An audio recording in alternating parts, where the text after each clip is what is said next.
Bonjour à tous. Comme vous le savez, cette année, j'ai décidé de vivre tous mes rêves. Le premier, c'était de sauter en wingsuit et j'ai enfin pu réaliser ça cet été. Et le deuxième, c'est un rêve que j'avais depuis encore plus longtemps que la wingsuit, c'est de parler couramment japonais. J'ai eu quelques expériences au Japon, mais jamais été vraiment capable de parler couramment. Et cette année, j'ai mis en place un plan qui va me permettre de parler couramment, je l'espère. Sur ce plan, il y a deux deadlines. La première deadline, c'est janvier 2023. Si tout se passe bien, je devrais vivre un autre de mes rêves qui est de déménager à Tokyo pendant 3 mois et d'étudier le japonais de manière intensive. La deuxième deadline devrait se situer aux alentours de fin 2023. Il y a quelques mois, j'ai lu un livre qui m'a beaucoup inspiré qui s'appelle Les filles de la mer, qui retraçait en fait la vie d'une communauté en Corée pour le coup, de femmes qui pêchaient en apnée, qui vivaient en fait de leur effort au quotidien. J'ai découvert par la même occasion qu'il y avait la même communauté, le même type de profession au Japon. Elles sont appelées les hama. Et c'est une expérience que j'ai vraiment envie de vivre. Je pense que j'en sortirai vraiment grandi, de passer du temps avec ces personnes, d'effectuer ces tâches au quotidien, de plonger avec elles. C'est un défi aussi que je trouve très intéressant puisqu'il va avoir à la fois un challenge sportif où je vais prendre des cours de plongée, je vais apprendre à plonger en apnée pendant les 2 ans qui arrivent avant de pouvoir aller là-bas en immersion et pas être un boulet pour ces personnes. Et aussi un challenge linguistique où je vais devoir vraiment être le plus à l'aise possible afin d'avoir de vraies interactions avec ces personnes. Concernant l'apprentissage du japonais, je vais utiliser des techniques que j'ai utilisées pour le mandarin. Au sommet de la pyramide, il y a les kanji, donc les idéogrammes qu'on doit apprendre par cœur et qui prennent énormément de temps à mémoriser et qui repartent tout aussi vite. La deuxième, selon moi, va être le vocabulaire. Donc c'est des milliers de mots qu'on va devoir apprendre, oublier à nouveau et réapprendre.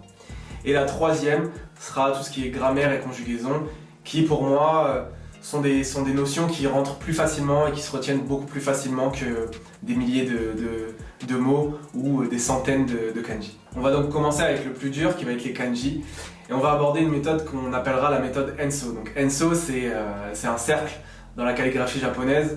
Et c'est aussi l'idée de cette méthode-là. Un kanji, un mot, en fait, on va être constamment en train de l'oublier et de se remémorer. Et c'est ça qui va vraiment l'ancrer dans notre mémoire. C'est pour ça que dans cette méthode, on va combiner les répétitions espacées et la mémoire active. Comment ça fonctionne? Tous les jours, je vais dédier un certain temps à apprendre des nouveaux idéogrammes, des nouveaux mots de vocabulaire. Ces mots-là et ces idéogrammes, je vais les répertorier sur des fiches qui vont être numérotées. Chaque fiche que je vais créer va être répertoriée dans un agenda qui me permettra de la réviser 1 jour plus tard, 3 jours plus tard, 7 jours plus tard, 21 jours plus tard et 30 jours plus tard. L'idée étant de vraiment me permettre de les oublier éventuellement et de les réancrer dans ma mémoire à chaque intervalle. N'hésitez pas à jeter un œil dans la description où je mettrai des liens vers des vidéos où je rentre beaucoup plus en détail sur ces différentes méthodes. Donc la deuxième méthode sera une méthode beaucoup plus classique où je vais suivre les principes du JLPT. Donc le JLPT, c'est un test standardisé pour apprendre le japonais avec différents niveaux. Donc je vais suivre ces niveaux. C'est pas une obligation, mais personnellement, j'apprécie le côté très structuré de cette méthode et ça me permet de vraiment suivre mes progrès tout au long de l'apprentissage. La troisième méthode va être une méthode d'échange. C'est ce que j'avais fait avec le chinois, en fait, où j'avais trouvé un étudiant chinois qui voulait apprendre aussi le français. Et pendant 3 heures tous les dimanches, je lui donnais 1h30 de cours de français et il me donnait 1h30 de cours de chinois. J'ai jamais progressé autant et aussi vite qu'avec cette méthode parce qu'en plus de ça, j'arrivais à avoir en fait un apprentissage vraiment ciblé sur exactement mes besoins par rapport au chinois et c'était juste parfait. Donc je vais essayer d'établir ça de la même manière. J'ai quelques pistes sur comment je vais pouvoir établir ça parce qu'en France, il n'y a pas beaucoup de japonais. Et je vous tiendrai au courant pareil dans une vidéo que je ferai ultérieurement. Et la quatrième technique, ce sera d'apprendre de manière un peu plus divertissante. On va par exemple avoir Netflix et YouTube avec cette extension Chrome qui va nous permettre en fait d'avoir un double sous-titrage et des options comme mettre en pause le film à la fin de chaque sous-titre. Donc ce qui nous permet de vraiment prendre notre temps, de regarder la traduction de chaque mot pour vraiment s'imbiber du sens de la phrase et comprendre l'ensemble de ce qu'on vient d'entendre. Pour moi, je trouve que c'est vraiment parfait et ça permet vraiment de développer à la fois son oreille et son vocabulaire. Le deuxième, ça va être de la musique. Donc si vous avez des recommandations de musique japonaise sympa, n'hésitez pas à me les envoyer. Le troisième, ça va être évidemment avec tout ce qui est manga et animé. Les mangas, par exemple, sur une approche beaucoup plus sur la traduction, où vraiment on va prendre des mangas et on va prendre page par page son manga et le traduire.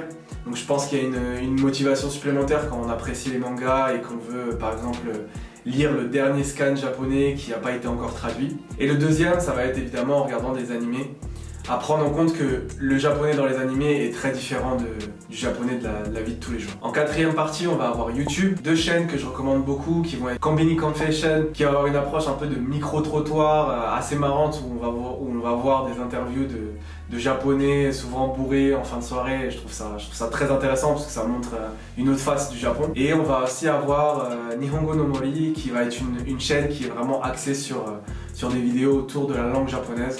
Et je trouve que c'est bien pour sortir un peu la tête de ces livres.